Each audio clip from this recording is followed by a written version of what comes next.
राम राम. अबीज होममध्ये आपले खूप खूप स्वागत आहे. गुबगुबीत टम्म फुगलेली कडेपर्यंत सारण असलेली मऊसूत पुरणपोळी तर सगळ्यांना आवडते. तर अशी पुरणपोळी करण्यासाठी महत्त्वाच्या 10 टिप्स मी आपल्याला सांगणार आहे. या टिप्स जर तुम्ही फॉलो केल्या तर तुमच्या पण पुरणपोळ्या अगदी छान मऊ लुसलुशीत होतील.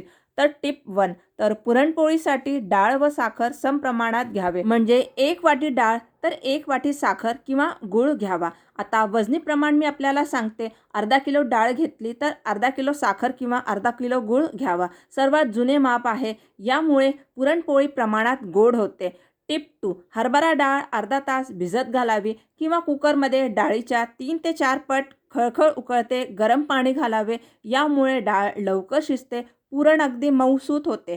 टिप 3, पुरणाला पिवळा धम्म रंग येण्यासाठी चिमूटभर हळद व डाळ लवकर शिजण्यासाठी किंचित तेल घालावे. टिप 4, कुकरच्या शिट्ट्या मीडियम टू लो फ्लेमवर घ्याव्या. गोडसं पाणी असल्यास 2 ते 3 शिट्ट्या जास्त घ्याव्या. आपण जर मोठ्या फ्लेमवरती शिट्ट्या घेतल्या तर डाळ व्यवस्थित शिजत नाही, त्यामुळे पुरण मऊसूत होत नाही. टिप 5, पुरणाची परफेक्ट कणिक मळण्यासाठी 2 वाटी गव्हाचं पीठ किंवा 1 वाटी गव्हाचं पीठ व 1 वाटी मैदा आवडीनुसार घ्यावा. गोडाचा पदार्थ असल्यामुळे त्यामध्ये मीठ घालावे, किंचित हळद व तेलाचे मोहन न विसरता घालावे. टिप 6, रेग्युलर कणिकपेक्षा पुरणाची कणिक सैल मळावी व अर्धा तास झाकून ठेवावी. त्यामुळे पोळ्या एकसारख्या मऊसूत होतात आणि पुरणाच्या पोळ्यांना तडे जात नाही.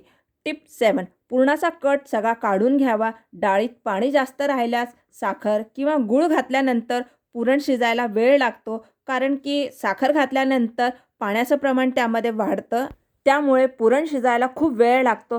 टिप 8, पुरण परफेक्ट तयार झालं आहे का याची खूण म्हणजे पळी पुरणामध्ये उभी केल्या असता पळी उभी राहते, म्हणजे पुरण रेडी आहे. टिप 9, पुरणपोळी लाटताना हलक्या हाताने लाटावी, म्हणजे पोळी पोळपाटाला चिटकत नाही, पुरण चारीकडे व्यवस्थित पसरते. टिप 10, पहिली पोळी करण्यापूर्वी तव्यावर थोडंसं तूप लावून घ्यावे, म्हणजे पोळी तव्याला चिटकत नाही.